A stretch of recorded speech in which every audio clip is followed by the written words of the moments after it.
52-53 વર્ષથી વડોદરામાં છું. 1 થી 11 ધોરણ અહીંયા ભણી બરોડામાં ગયો. ગજેન્દ્ર ભટ્ટ સાહેબે મને કીધું કે મારા મિત્ર બરોડામાં છે. યાદ રાખો કેવા શિક્ષકો હતા.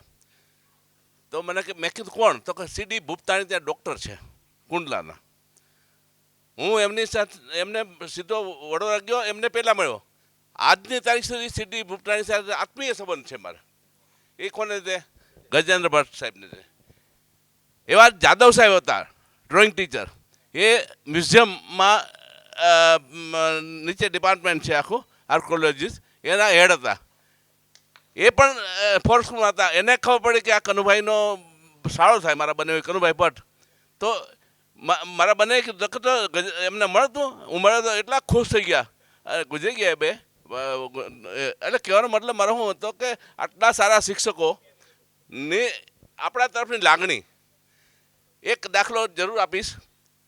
1 થી 4 ધોરણ હું સ્કોલરશીપમાં પાસ થયો. ₹3 સ્કોલરશીપ મળતી હતી દર વર્ષે. 5મું, 6ઠું, 7મું 3 વર્ષ સુધી ₹3 સ્કોલરશીપ મળી.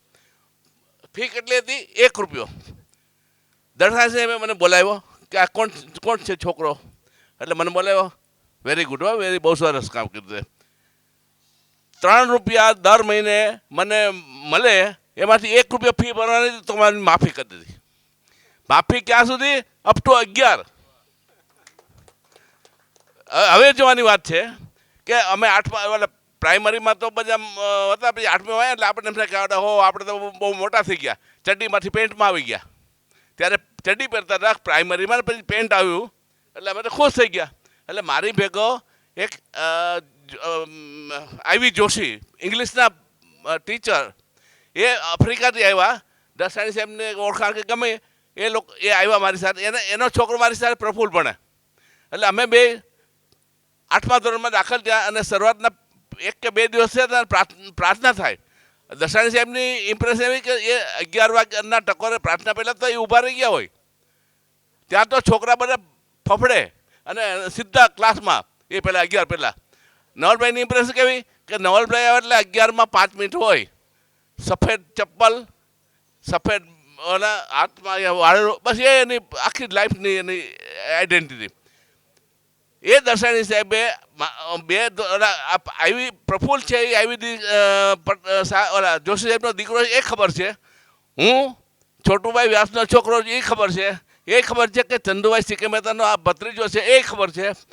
અને બિલ્લી પગે આવે, ઓલા પ્રાર્થના ચાલતી હોય ને આપણે ખબર જ નહીં પડે, અવાજ ન આવે. અમે ઓલા ત્યાં મોટા મોટા 2 દરવાજા, 2-3 બારીઓ, એટલે આવી આમ આમ નજર કરતા ખાલી આમ જ. જેવી પ્રાર્થના પૂરી થાય અને જેવા ઓલા દર્શન ત્યાં નીકળે, હું પ્રફુલ્લ કંઈક વાત કરતા હતા એટલે એકદમ એલર્ટ થઈ ગયા. દર્શન આગળ નીકળી ગયા. પ્રાર્થના પૂરી થઈ, ક્લાસમાં આવ્યા, આમ હજુ ખાલી. અને અમારી અને દસાણી છે બે, એને ખબર છે કે આ પીઆઈ અરે જોશી સાહેબનો દીકરો છે, આ છોટુભાઈનો દીકરો છે. અને આવીને ફટાકા એક એને માર્યો, એક મને માર્યો. જાહેરમાં કહું છું, એ ફટાકો એવો હતો કે મારા પેન્ટમાં પેશાબ થઈ ગયો હતો. બહુ વાસ્તવિક છે. એટલે આવા જ ગુરુઓ, આવા જે આજે એ બકુલ એનો છોકરો મારો એવો નજીકનો ભાઈબંધ છે, ઓસ્ટ્રેલિયા છે. પણ કહેવાનો મતલબ કે આવા લાગણીશીલ આપણને ગુરુઓ મળ્યા. એમનું જે આ કાર્ય પ્રફુલ્લભાઈ ઉપાડ્યું છે, શક્ય છે કે આપણા ગ્રુપમાં મત મતાંતર થાય, આપણી વાત કોઈ સ્વીકારે નહીં, અથવા તો એનું મનમાં લાવ્યા વગર જે કંઈ નિર્ણય થાય એમાં બ્લાઇન્ડલી ટ્રસ્ટ મૂકવાનો. આપણા વિચાર પ્રમાણે ન ચાલતું હોય તો પણ બ્લાઇન્ડલી વિચાર પ્રમાણે, તો જ આ ગાડી જગ્યાએ પહોંચશે. મહેરબાની કરીને મારી એક નમ્ર વિનંતી છે, એકવાર એક ડિસિઝન લીધું એટલે પછી આપણા પોતાના વ્યક્તિગત વિચાર ભૂલી જાઓ. એક જ નહીં, જે આપણે નક્કી કરે આ કરવાનું છે એટલે કરવાનું છે. પછી એક આપણને દસે ખોટો નિર્ણય હોય તો પણ આપણે એ કરી લેવું પડશે. બસ, ધન્યવાદ. Thank you sir, thank you sir. બરોડાથી બધેરેલા વડીલશ્રીનું યસ. કમલેશભાઈ લાખાણી સાહેબ એમનું કંઈક આપવા માંગે છે. Yes sir, thank you. નથી રહેવાતું, હવે નથી રહેવાતું. સૌપ્રથમ મંચસ્થ તમામ ગુરુજનો, એમને મારા વંદન. અહીંયા ઉપસ્થિત જે કોઈ સિનિયર એલ્યુમનાઈ ઓફ કમાણી ફોરવર્ડ હાઈસ્કૂલ, મારા જુનિયર એલ્યુમનાઈ ઓફ કમાણી ફોરવર્ડ હાઈસ્કૂલ અને મારા સહાધ્યાયીઓ એ પણ બધા હાજર છે. કમાણી ફોરવર્ડ હાઈસ્કૂલનો ઇતિહાસ 2 મિનિટમાં જે કંઈ વાત કરવાની છે એ નહીં થાય ગોપાલ. હા, 1955થી લઈને 2025 એટલે કે 70-75 વર્ષ થયા કે વધારે. આટલી બધી વાત અને એવી સંસ્થાને રિવોક કરવાની ચર્ચા માટે આપણે ભેગા થઈએ તો બહુ જેને કહેવાય ને કે સ્ટ્રીમલાઇન કરી અને આ આખી પ્રવૃત્તિને ચલાવવી જોઈએ.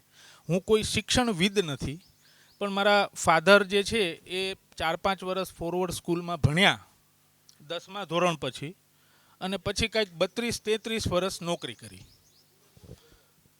એટલે ચલાળાથી 9મું ધોરણ મૂકીને 10માં અહીંયા આવ્યા, 10, 11, 12 ને પછી કોલેજો ને પછી શિક્ષક તરીકે 33 વર્ષની જોબ. સિંગલ લાઈન એક જોબ, એક ઢસા કંઈક એકાદ વર્ષ ગયા છે, બાકી તો આખી જિંદગી ફોરવર્ડમાં કાઢી. ફોરવર્ડમાં એમની આખી લાઈફ નીકળી એટલે શિક્ષકના સંતાન તરીકે તમામ ગુરુજનો અને એમના સંતાનો સાથેનો સંબંધ એટલે એક ફોરવર્ડ પરિવાર. અને અમરેલીની એમ જુઓ તો 4-4, 5-5 પેઢીઓ અહીંયા ભણી. હવે આવી સ્કૂલની વર્તમાન પરિસ્થિતિ જે સર્જાણી છે, આ વર્તમાન પરિસ્થિતિ જેમ આપણને હાર્ટ એટેક રાતોરાત નથી આવતો, ડૉક્ટર સાહેબ બેઠા છે એમને ખ્યાલ વધારે હોય કે એની શરૂઆત બહુ પહેલાં થયેલી હોય અને એની ઉપર ધ્યાન ન દેવાનું હોય, પછી જે અલ્ટિમેટ રિઝલ્ટ આવે એને આપણે એટેકમાં ખતાવીએ છીએ. એમ આ ફોરવર્ડની પડતીની શરૂઆત 2010 કે 12થી થઈ અને ત્યારથી લઈને આ 24 સુધીમાં એ પડતી ઓલમોસ્ટ પડતી જ ગઈ. બરાબર, આ નંબર 1 વાત. બીજી વાત, વર્લ્ડ ઓવરે અગર જુઓ તો સારી કોર્પોરેટ કંપનીઓ કે સારી માતબર સંસ્થાઓ સમયની સાથે તાલ મિલાવીને નહીં ચાલે તો એ ક્યાં એ હોરાઇઝનમાં અદૃશ્ય થતી આપણે જોઈ છે. ઉદાહરણ તરીકે નોકિયા, જે નોકિયાના મોબાઈલ, હા, શ્રેષ્ઠ ઉદાહરણ છે. સમયની સાથે ન ચાલ્યા. કોડાકના રોલ આવતા આપણા કેમેરાના, એ કોડાક કંપની આજે ક્યાંય દેખાતી નથી. આમ ઘણી બધી બાબતો છે. તો ફોરવર્ડ સ્કૂલના રિવાઇવ કરવા માટેના આ અભિયાનમાં સૌથી પહેલી વસ્તુ એ છે સમયની સાથે તાલ મિલાવીને ચાલવાનું. જે તે સમયે હું ભણ્યો, કમલેશ લાખાણી મારું નામ, રાજકોટ રહું છું. 1991-92થી મેં અમરેલી છોડી દીધું છે. 1980-81થી લઈ 82થી લઈ અને લગભગ 92 સુધી હું ફોરવર્ડમાં ભણ્યો, 5મા ધોરણથી 12મા ધોરણ સુધી. રાઈટ. બીજી વસ્તુ, સમય સાથે તાલ મિલાવવાની વાત એક આવી ગઈ. ત્યાર પછી હવે અત્યારે જે સાંપ્રત જરૂરિયાતો છે એમાં સૌ પ્રથમ ફોરવર્ડ સ્કૂલનો, આપણે પૈસાનો કોઈ પ્રોબ્લેમ નથી અને ભવિષ્યમાં પણ આ ફોરવર્ડના રિવાઇવલ માટે પૈસાનો કોઈ પ્રોબ્લેમ ઊભો નહીં થાય. અહીંયા આપણે 40-50 લોકો બેઠા છીએ એમ માનીને ચાલો કે એક વ્યક્તિ પાસે 1000 છોકરાઓનું બળ છે. અહીંયા બેઠેલી જે કોઈ વ્યક્તિ અગર માર્કેટમાં ઓપનલી સોશિયલ મીડિયા કે વર્તમાન પોતે પ્રાઇવેટ કોઈ છોકરાઓને વાત કરતા થાય, 1000 લોકો એક સાથે લાવી શકે એવી તૈયારી છે. એટલે પૈસા જે છે એ ક્યારેય તે પ્રશ્ન નથી. આ પૈસાને ચેનલાઇઝ કરીને જે કંઈ રિવાઇવલની વાત છે એ 3 મુખ્ય ભાગમાં આપણે ડિવાઈડ કરવી જરૂરી છે. એક, શૈક્ષણિક બાબત જે છે એને કેવી રીતે ડેવલપ કરવી. બીજી, ઇન્ફ્રાસ્ટ્રક્ચર જે છે એને કેવી રીતે ડેવલપ કરવું. અને ત્રીજું, પ્રોપર એનું મેનેજમેન્ટ કેવી રીતે કરવું. આ 3 જ બાબત એવી છે કે જેની ઉપર આપણે ફોકસ કરીને આગળ ચાલી શકાય. ચેતનભાઈએ જે વાત કરી 101% હું એમની સાથે સહમત છું. આ ગ્રાન્ટેડ છોકરાઓ કે વાલીઓને 500 રૂપિયા ફી પોસાશે નહીં, એ બધી વાત આજના જમાનામાં બિલકુલ સાયુજ્ય ધરાવતી નથી. બહુ ચોખ્ખું તમને જણાવું. જ્યારે હું ભણતો ત્યારે મને ખબર નથી અમે ફોરવર્ડમાં કોઈ દી ફી આપી હતી કે નહોતી આપી, વેધર એ ગ્રાન્ટેડ છે કે સેમી ગ્રાન્ટેડ છે, આઈ ડોન્ટ નો. કદાચ ત્યારે હોત તો મારા બાપાએ દીધી હોત. 50 રૂપિયા, 100 રૂપિયા, 200 રૂપિયા, 500 રૂપિયા, 700 રૂપિયા, આજની તારીખે કોઈ માતા પિતાને પોતાના સંતાનોને ભણાવવામાં તકલીફ પડે એટલે એટલી એવી કોઈ પરિસ્થિતિ મને તો દેખાતી નથી. જેની પાસે 50 હજારના મોબાઈલ હોય, આ શાકભાજીની લારીવાળાની જે વાત કરી, 50,000નો મોબાઈલ પોસાય એને પોતાના છોકરાના ભણતર માટે 500 રૂપિયા દેવા નહીં પોસાય. આ ગ્રાન્ટેડનો આગ્રહ શા માટે છે? શેને માટે આપણે ગ્રાન્ટેડની વાત છે? અમદાવાદનું સંમેલન હતું. મનીષભાઈ સિદ્ધપુરા સાહેબે વાત કરી કે ફોરવર્ડ પાસે આવકનું કોઈ સાધન નથી. ભૂતકાળમાં કઈ દિવસે હતું આવકનું સાધન?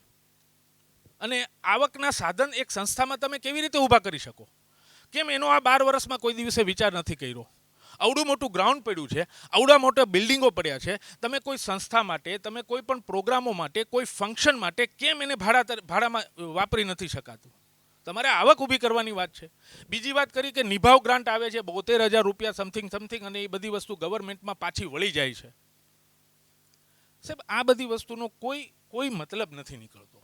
મતલબ સિમ્પલ છે. 3 બાબત આ વાત કરી, અને એ 3 બાબત ઉપર ફોકસ કરી અને જે કોઈ ભૂતપૂર્વ વિદ્યાર્થીઓ છે, સાહેબો છે, આપ બધા ઓલરેડી એ બાબતના નિષ્ણાંતો હો છો, એની કમિટી બનાવે. પ્રફુલભાઈ સાહેબને મારું નમ્ર સૂચન છે કે એની કમિટી બનાવે કે જે લોકો શિક્ષણ જે છે એનું સ્તર કેવી રીતે સુધારવું, એમાં શું કરી શકાય, એની ઉપર જ ચર્ચા કરે. એને ઓલા ઇન્ફ્રાસ્ટ્રક્ચર ડેવલપમેન્ટ કે મેનેજમેન્ટ બાબતની હારે કોઈ નિસ્બત નથી. એક એવી કમિટી નિયુક્ત કરીએ કે જે લોકો ઇન્ફ્રાસ્ટ્રક્ચર ડેવલપમેન્ટના ઉપર ફોકસ કરે. કારણ કે અત્યારે showroom is important than godown. તમે અંદરમાં શું છે એ પછી આવે છે, બહાર શું છે એ પહેલાં આવે છે. જે ચેતનભાઈએ વાત કરી કે નાગરિક પ્રાથમિક શિક્ષણ સમિતિ જે 14 સ્કૂલો છે, એ 14 સ્કૂલોમાં રહેલા વાલીઓ અગર પોતાના છોકરાને ફોરવર્ડ સુધી નથી મોકલવા માંગતા, તો બીજા જે છે એને તમે કેવી રીતે આકર્ષી શકશો? એ આકર્ષવાનું એકમાત્ર કારણ છે ફોરવર્ડનું બહારનું સ્ટ્રક્ચર. સૌથી પહેલા વહેલા એ વસ્તુ ઉપર ફોકસ કરો, થઈ શકશે. એન્જિનિયરો બધા બેઠા છે, પૈસા દેવા તૈયાર છે. 2 મહિનાનું કામ નથી આ સ્ટ્રક્ચર જે છે એને વ્યવસ્થિત રીતે શરૂ કરવા માટે. એ થઈ ગયું. બીજી બાબત જે legalise base government granted, non granted ક્લાસની એ બધું બાબત જે કંઈ આપણા બીજા વડીલો છે, રાજકીય મિત્રો છે, લીગલાઇઝ પોઈન્ટ છે, એમની ઉપર છોડી દો. વિદ્યાર્થીઓ જે છે, વિદ્યાર્થીઓને ખેંચવા કેમ, શું કરવું શું નહીં, એને માટેના હજારો રસ્તા છે, ટેકનોલોજી છે, એનો ઉપયોગ કરી અને એમને લઈ આવો. 1 વર્ષ એવી તૈયારી પણ રાખો કે તમે ક્લાસ રેડી કરીને બેઠા છો, તમારી પાસે વિદ્યાર્થી નહીં હોય. અત્યારે 40 વિદ્યાર્થીઓમાં હોય ત્યારે એક ક્લાસની પરમિશન આપે છે. ભૂતકાળમાં એ 45 હતી, હવે 35-40 વિદ્યાર્થીઓ એક ક્લાસની પરમિશન આવે. તમારી પાસે પરમિશન આવી ગઈ, 40 છોકરા નથી થયા. We have to be ready કે નહીં, અમે સાહેબ નિભાવશું. 20 છે તો 20ને નિભાવશું, 10 છે તો 10ને નિભાવશું. તો આ રીતે ખાલી આપણે ચેનલાઇઝ કરવાની વાત છે. ભવ્ય